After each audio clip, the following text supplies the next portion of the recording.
Bonjour à tous. Le Hajj, le pèlerinage, plus précisément la célébration, ou plutôt les deux célébrations, qui avaient lieu à deux saisons différentes, commençaient dans deux lieux différents et pour deux populations au mode de vie différent.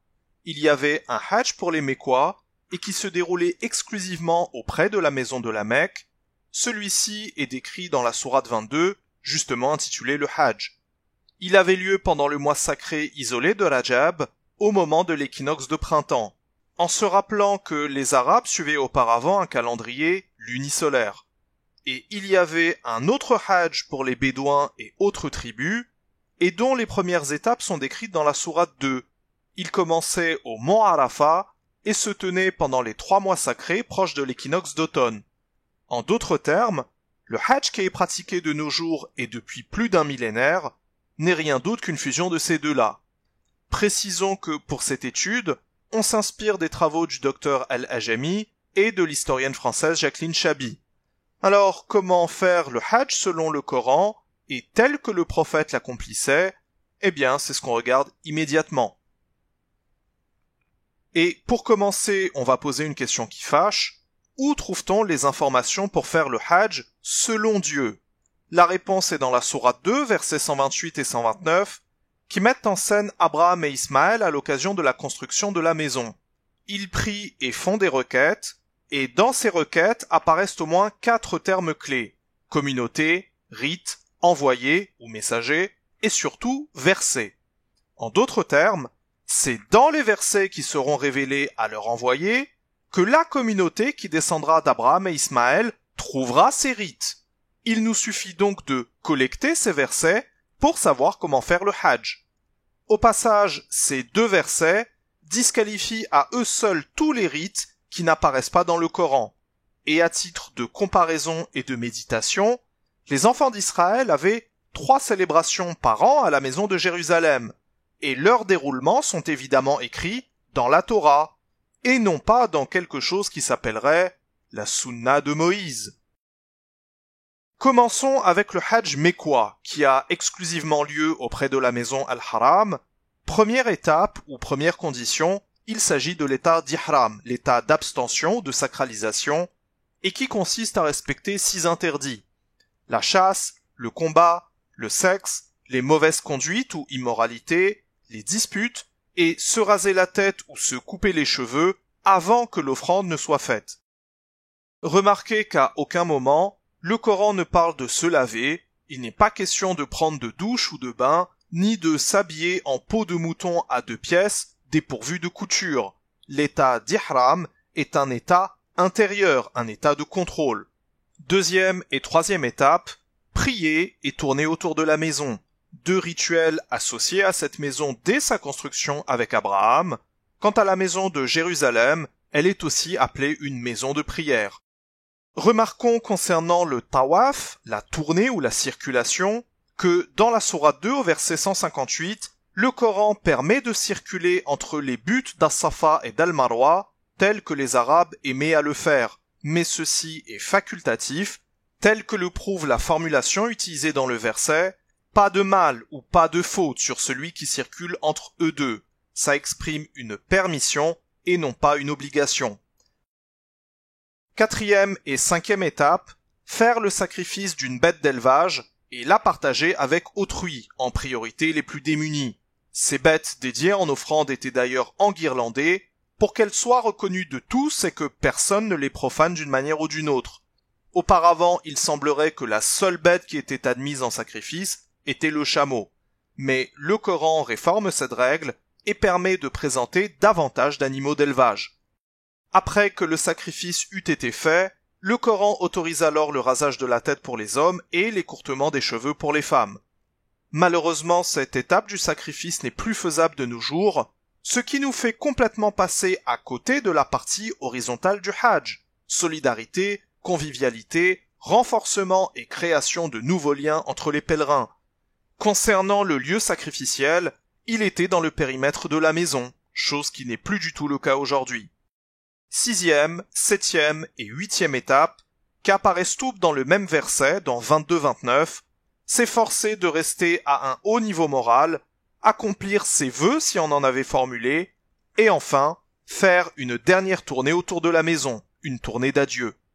Et voilà, le Hajj mécois est terminé. Il est sobre et simple, il est faisable par tout le monde, et surtout, il est une célébration, ou si vous préférez, il est une fête.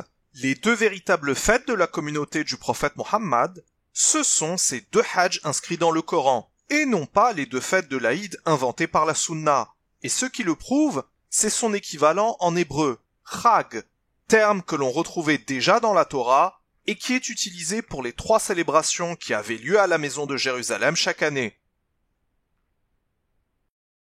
Passons maintenant au Hajj bédouin, dont les 2 premières étapes sont décrites dans la sourate 2, versets 196 à 203, mais avant de détailler son déroulement, il faut que l'on précise 4 points. Pour commencer, il avait lieu pendant les 3 mois sacrés consécutifs de Dhul Qa'da, Dhul Hijjah et Muharram, c'est-à-dire les 11e, 12e et 1er mois de l'année. Cependant, certains diront plutôt qu'il s'agissait des 10e, 11e et 12e mois, mais ça, ce serait vraiment étonnant puisque le 1er mois de l'année s'appelle Muharram, littéralement celui qui est protégé ou préservé ou encore sacré. Mais surtout, ce 1er mois de l'année, qu'est Muharram, commençait lors de l'équinoxe d'automne, ce qui le met donc en symétrie de l'équinoxe de printemps, et durant lequel avait lieu le Hajj mécois. Pour ces 2 raisons, il est certain que le mois de Muharram est à inclure dans les mois sacrés, et non pas le 10e, celui de Shawwal. Le Coran, quant à lui, se contente simplement de dire que ces mois sont connus, sans expliciter leur nom, car le Coran ne fait que reprendre un calendrier et une pratique polythéiste déjà existante, et surtout, connue de tous à cette époque. À l'inverse, lorsque le Coran ajoute une pratique nouvelle, par exemple le jeûne, alors le Coran explicite qu'il s'agit du mois de Ramadan. Concernant les participants, il faut savoir que la tribu de Quraysh, habitante de la Mecque, ne participait pas au Hajj bédouin, et que c'était une bonne occasion pour elle de se faire de l'argent. Autre information intéressante, c'est la manière dont le verset 198 introduit cette vieille tradition bédouine du point de rendez-vous du mont Arafat. Pas de mal ou pas de faute. Ce qui rappelle la formulation concernant le tawaf facultatif d'As-Safa et d'Al-Marwa. Dans ces 2 versets, Dieu autorise en fait 2 anciennes pratiques arabes, mais qui n'ont pas de sens pour lui, car elles ne commémorent rien qui soit en rapport avec lui. Mais pour ceux qui voudraient tout de même les pratiquer, alors Dieu le permet, et il les récompensera tel que la fin du verset 158 le précise. Enfin, 4e point, qui est essentiel, c'est de comprendre ce qu'est Al-Mash'ar al-Haram. On a 2 possibilités. Soit il s'agit du site de Muzdalifa, ou encore de Mina, ou encore de tout l'espace qu'il y a entre ces 2 lieux, soit il s'agit plus simplement d'une autre appellation de la maison Al-Haram. Auparavant, je favorisais plutôt la première option, mais après réétude, je vais vous fournir 4 arguments qui démontrent que cette appellation désigne plutôt la maison Al-Haram. Premièrement, dans le Coran, il n'y a pas d'autre lieu ou d'autre édifice qui porte en lui le terme de haram. Deuxièmement, le terme de mahil, qui est de la même racine que halal, désigne la destination licite sacrificielle. Le terme apparaît 3 fois dans le Coran, dont 2 fois très explicitement avec la maison Al-Haram. Ajoutons que dans la Torah, Dieu précise qu'une fois la maison de Jérusalem construite, ce sera le seul lieu dans lequel il acceptera des offrandes. Et donc, parallèlement, le seul lieu que Dieu approuve pour le sacrifice du Hajj doit être la maison Al-Haram. Troisièmement, les 2 buts d'As-Safa et d'Al-Marwa sont des sha'a'iri, des symboles ou des emblèmes de Dieu. C'est la même racine que dans Mash'ar.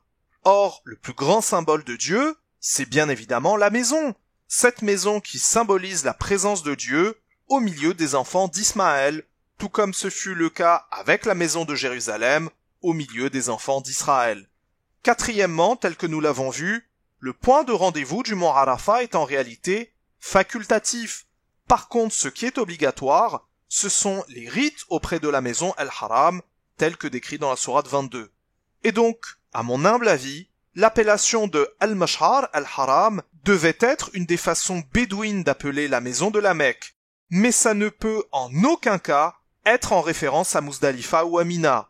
Voilà qui est très grave de conséquence, Mais ça, on aura l'occasion d'en reparler dans une prochaine étude. Passons maintenant aux 10 étapes de ce pèlerinage tribal, mais ça va aller très vite puisque nous en connaissons déjà 8. On va donc simplement décrire les 2 étapes manquantes. La première, elle, ne change pas, c'est évidemment l'état d'Ihram. La deuxième étape, par contre, c'est de monter sur le mont Arafat pour pouvoir le dévaler. Troisième étape, il faut se rendre à Al-Mash'ar al-Haram, qui est donc la maison al-Haram. Et le verset 199 précise que sur la route pour se rendre à la Mecque, il est attendu de demander pardon à Dieu.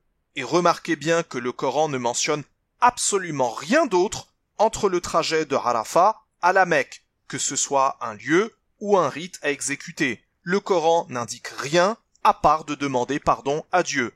Et une fois que le pèlerin atteint la maison al-Haram, il ne reste plus qu'à exécuter les étapes du Hajj mécois que nous avions vues précédemment. C'est d'ailleurs explicite dans le verset 200 qui parle d'accomplir les rites, c'est-à-dire les rites liés à la maison et au Hajj dans la sourate 22. Rappelons rapidement les étapes restantes: prier, tourner autour de la maison, faire un sacrifice et le partager avec autrui, en priorité les plus démunis, puis se raser la tête pour les hommes et écourter ses cheveux pour les femmes, rester à un haut niveau moral, accomplir les vœux qu'on a formulés, et enfin faire une dernière tournée de la maison, une tournée d'adieu. Et voilà, c'est la fin de ce Hajj bédouin qui est faisable pendant 3 mois. Information intéressante au verset 200, le Coran mentionne que les Arabes avaient pour tradition de se rappeler leurs ancêtres. Le faisaient-ils en racontant des anecdotes autour du feu durant la nuit, ou alors peut-être en criant leur nom en faisant le tawaf? Ce n'est pas précisé, mais Dieu veut qu'à présent cette pratique lui soit dédiée. Autre information intéressante au verset 203, il est précisé que le Hajj bédouin peut ne durer que 2 jours. Quant à la limite maximale, elle n'est pas donnée, elle peut donc s'étendre jusqu'à la fin de la 3e lunaison sacrée. Voilà donc comment se déroulaient ces 2 Hajj à l'époque du prophète, et tel que Dieu lui avait commandé de l'accomplir après l'avoir débarrassé de ses pratiques polythéistes. La prochaine fois, nous étudierons les différences entre le Hajj coranique et sunnite, car malheureusement de nombreux héritages polythéistes se sont immiscés dans cette pratique. Voilà pour aujourd'hui, merci de votre attention et à très bientôt si Dieu nous l'accorde. Salam.